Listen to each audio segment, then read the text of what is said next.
자, 기본 발차기지만 겨루기 할 때 많이 쓰이는 동작이죠. 앞차기에 대해서 배워보도록 하겠습니다. 자, 앞차기 그러면 일단 겨루기 폼을 잡고요. 압축으로 공격을 하는 거죠. 킥.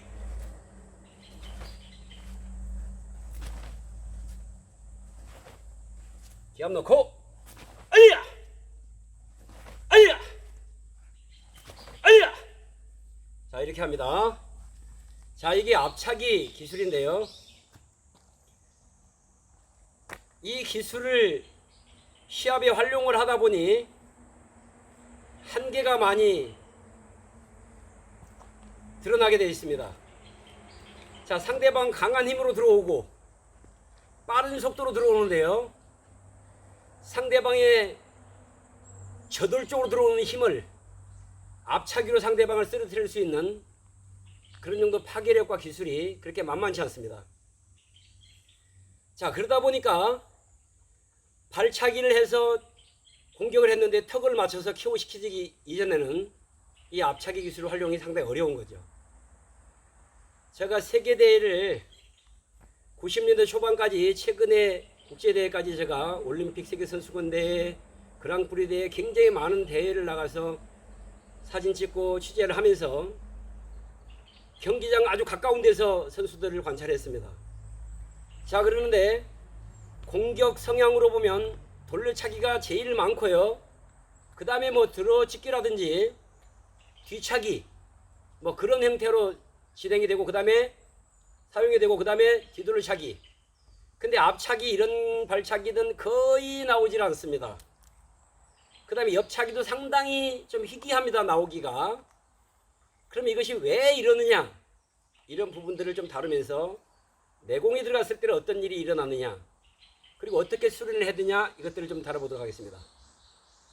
자, 제가 어떤 대학에서 졸업 논문을 쓴 태권도 학과 졸업 논문을 좀 보게 됐습니다. 거기 보니까 앞차기 기술은 아주 파괴력 있고 놀라운 동작이긴 하나 시합을 할 때는 무용지물이다 라는 내용으로 논문이 써 있는 것을 봤습니다. 참 안타깝기 그지없습니다. 놀라운 동작이지만, 파괴력이 뛰어난 동작이지만 사용할 수 없다, 이게 현실이지 않을까 싶습니다. 자, 제가 겨루기 할 때 저를 지도하셨던 김종만 사범님이, 저는 당시에 58kg 반탐이었고 우리 사범님 같은 경우에는 키가 185 정도 되시고 라이트급이셨습니다. 체중이만 70kg 뭐 전으로 이렇게 나가시고 뭐 시합 뛸 때는 좀 빼고 이렇게 하셨는데, 라이트급이었는데 70kg 이상으로 지금 계속 나가는 분하고 제가 이제 겨루기를 한 거죠. 근데 이분의 주특기가 뭐냐면 여러 가지 있는 중에 들어찍기, 관절을 접어서 내려찍는 거였습니다. 키가 워낙 크고 저는 작기 때문에 기술이 걸리면 제가 이렇게 어깨를 얼굴 맞기로 늘 막았습니다. 뭐 100번 참으면 100번 다 늘 올려서 막았죠. 근데 어느 날 아주 강하게 앞차기 기술로 들어오는데 앞면을 정타로 맞았습니다. 뭐 입술이 뭐 거의 부시면 됐죠. 뭐 터지고, 이빨은 부러지지 않았지만 아주 강한 타격에 굉장히 충격을 받았습니다. 근데 그 기술에 맞고 어떻게 이 기술이 맞았는지, 내가 방어를 했는데 어떻게 기술이 걸렸는지 이 부분에 굉장히 깊은 고민을 하게 됐습니다.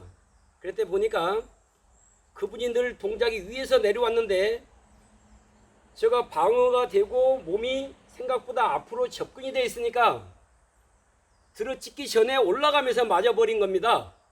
그래서 거의 KO 날 뻔했는데, 그리고 말씀드린 것처럼 터져가지고 고생을 좀 하고 그랬는데요.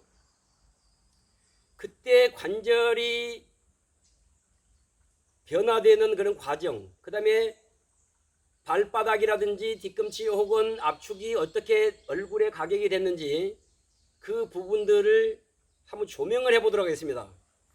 자, 아까 우리가 앞차기를 할 때 이렇게 압축을, 발가락을 꺾어가지고 이런 형태로 만들었죠. 그래서 이 포인트, 이 앞에 있는 축으로 상대방을 공격을 하게 됩니다. 제가 얼마 전에 영상을 봤는데 UFC에서 보니까 미들급인지 이 정도 선수가 턱을 딱 찼는데 그 충격에 맞고 쓰러졌습니다. 그리고 결국은 KO까지 끌어내더라고요. 그런 특별한 상황이 아니면 이 앞차기 기술이 걸리질 않습니다. 거의. 이 좋은 기술을 왜 활용하지 못하는지, 그거는 뭐냐면 구조의 문제 때문에 그렇습니다. 구조의 문제가 그렇습니다. 자, 이걸 보여드리도록 하겠습니다. 자, 말씀드린 것처럼 상대방 강하게 밀고 들어오고 아주 빠른 속도로 들어오는데, 나도 빠르지만 그 힘을 막아설 만큼 이 관절이 보조를 못 해줍니다. 자, 이 발목에 보면 굉장히 많은 관절들이 있죠. 자, 관절을 지탱해주는 이쪽에 있는 뼈가 경골입니다. 그리고 이쪽에 측면 쪽에 있는 뼈가 비골이죠. 그 다음에 뒤꿈치 쪽에 있는 이 큰 뼈가 종골입니다. 자, 그 다음에 우리가 옆차기나 이거 찰 때 이쪽 부위로 차죠. 이런데 많은 뼈들이 있습니다. 그리고 이쪽에 보면 입방뼈 혹은 입방골이라는 뼈가 있습니다. 축구할 때 헤딩하다 떨어지는데 잘못 떨어지면, 이렇게 떨어지면 이 뼈가 빠져나오죠. 높은 데서 막 이렇게 뭐 작업하다가 밑에 뚝 떨어져 가고 이렇게 떨어지는 게 아니고 이렇게 떨어졌을 때 이게 나오죠. 그 다음에 등산 갔을 때 아주 그냥 뭐 높은 데서 떨어졌다든지 삐었다든지 이럴 때 되면 이 입방뼈가 튀어나옵니다. 입방골이라는 게. 자, 이런 뼈들이 발차기 할 때 보조를 해주는 거죠.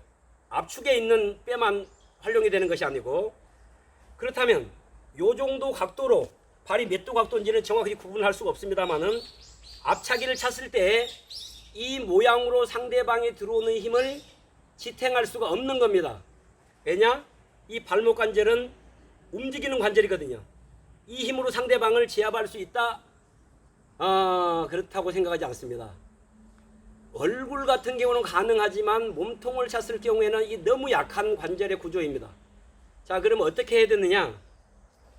자, 킥을 할 때 압축을 때리는 것이 아니고 뒤꿈치가 더 멀리 간다는 개념으로 이와 같은 행태로 차는 겁니다. 발 모양을.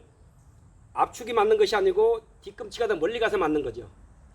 그러면 상대방 몸하고 나하고 발차기 했을 때 발차기 형태와 모양이 어떻게 되냐면, 자, 이게 몸이라 가정했을 때 앞축으로 가면 이렇게 가지만 뒤축으로 가면 이렇게 가는 겁니다.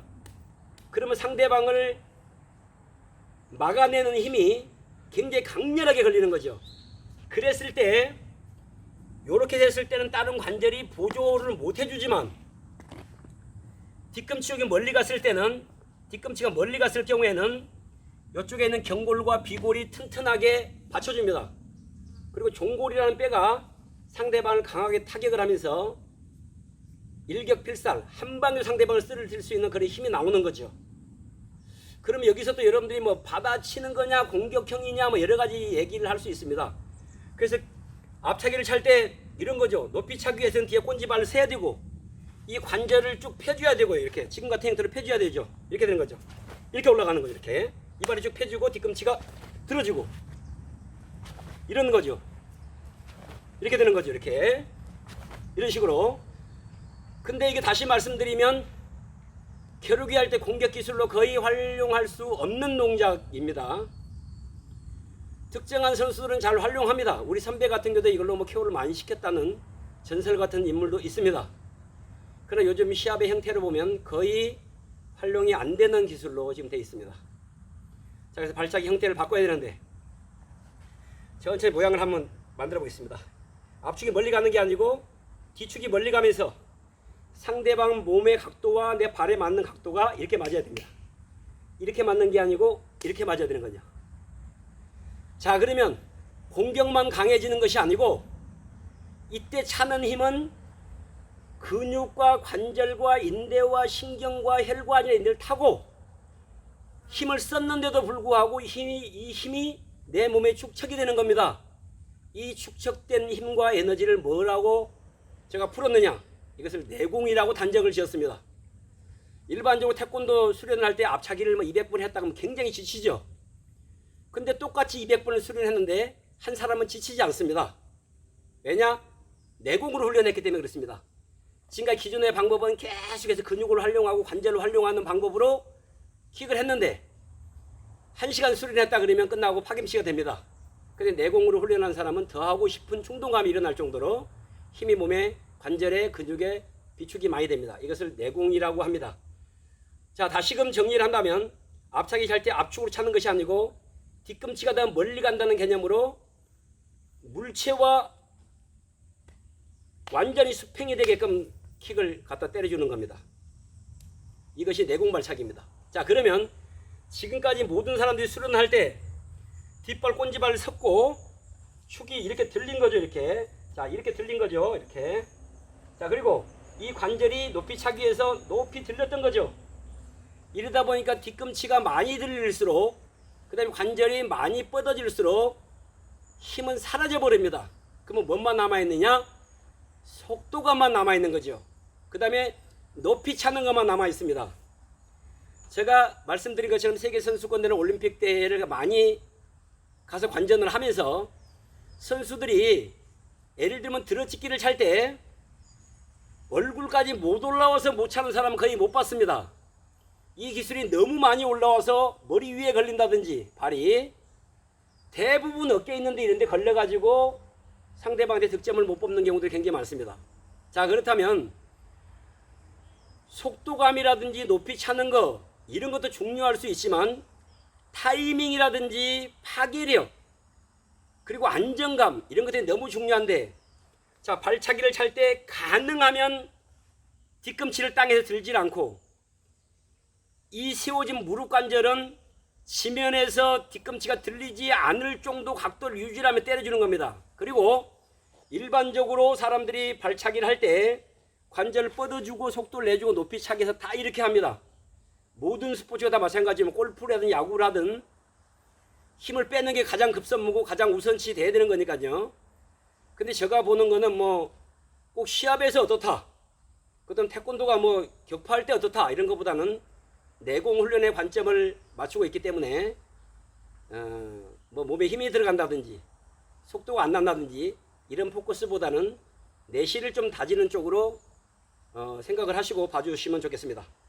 자, 관절을 뻗는 것이 아니고 오히려 접어놓고 때리는 겁니다. 이 정도 접어지면 절대로 뒤꿈치 땅에 들리질 않습니다. 자, 그러면 이 정도 자세는 어느 정도 자세냐면 품새할 때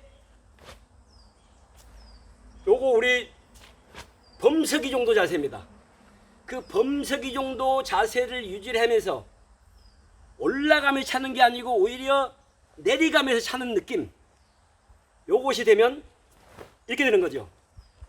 이렇게 되는 거죠. 이렇게 그냥 밀어넣어서, 그리고 여기서 킥을 완전히 하는 것이 아니고 이 형태를 발로 차는 것이 아니고 몸으로 차는 겁니다. 자, 외공으로 찬다면 이렇게 되는 거죠. 빠르게 이런 식으로. 근데 내공으로 차면 어떻게 되냐? 몸으로 차고 발은 심부름만 하는 겁니다. 이렇게 그대로 쭉 이런 식으로. 근데 물체가 없을 때는 훈련하기가 상당히 힘들고 물체를 두고 해야 됩니다. 샌드백으로 하든지 아니면 상대 선수가 있든지 그렇게 해서 발로 차는 것이 아니고 몸으로 차고 발은 심부름만 해주는 겁니다. 이것이 내공 발차기, 특히 지금 앞차기 발차기의 훈련법입니다. 자, 이후에 돌려차기, 옆차기, 뒤차기, 뒤돌려차기를 계속 배워보겠지만 오늘은 여기까지 하도록 하겠습니다.